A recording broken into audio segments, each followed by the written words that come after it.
ఇప్పుడు ప్రజల గుండెల్లో ఉండే ఒక నాయకుడికి అభిమానం ఏ రకంగా ఉంటుంది అనేది ప్రతి సందర్భంలో కూడా సాక్షాత్కరిస్తూ ఉంటుంది. అదే దృశ్యాలు ప్రస్తుతం మనకి ఇక్కడ విజయవాడలో కనిపిస్తూ ఉన్నాయి. విజయవాడలోని ఫకీర్గూడెనికి చెందిన దళిత యువకుడు క్రాంతి కుమార్ ఆత్మహత్య చేసుకున్నాడు. ఆ ఆత్మహత్యకు సిఐ వేధింపులే కారణం అంటూ కూడా ఒక మరణ వాంగ్మూలంగా ఆయన రికార్డ్ చేసిన పరిస్థితి. అయినా కూడా కేసు కూడా నమోదు కాలేదంటే రాష్ట్రంలో ఎలాంటి పరిస్థితులు ఉన్నాయి అనేది మొత్తం ప్రపంచానికి తెలియడానికి వైఎస్ జగన్మోహన్ రెడ్డి ఈరోజు క్రాంతి కుమార్ ఇంటికి వచ్చి వారిని పరామర్శించే నిమిత్తమై ఆయన వస్తున్న దృశ్యాలు కనిపిస్తూ ఉన్నాయి. కానీ ఆయన ఎప్పుడు బయట అడుగుపెట్టినా ఆయన చేరుకోవటానికి నిజంగా అనుకున్న సమయం కంటే ఎప్పుడు కూడా ఆలస్యం అవుతున్న పరిస్థితి మనకి తరచూ కనిపిస్తుంటుంది. సందర్భం ఏదైనా సరే ఆయన అడుగు బయట పెడితే ఆయన అభిమానగణం ఒక్కసారి చూడాలి అనేది ఆయన వాళ్ళందరికీ కూడా మనోగతం కనిపిస్తూ ఉంటుంది.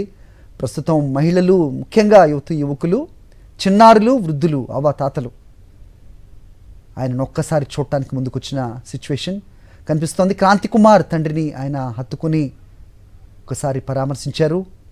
క్రాంతి కుమార్ చిత్రపటానికి పూలతోటి నివాళి అర్పించారు.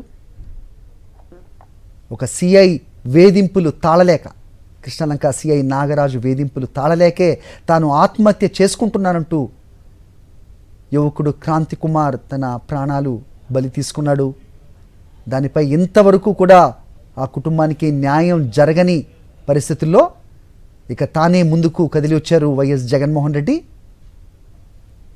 ఆయన కుటుంబాన్ని పరామర్శించేందుకు, వారి కుటుంబ సభ్యులతో మాట్లాడి అసలు ఆత్మహత్య గల కారణాలు ఏంటి,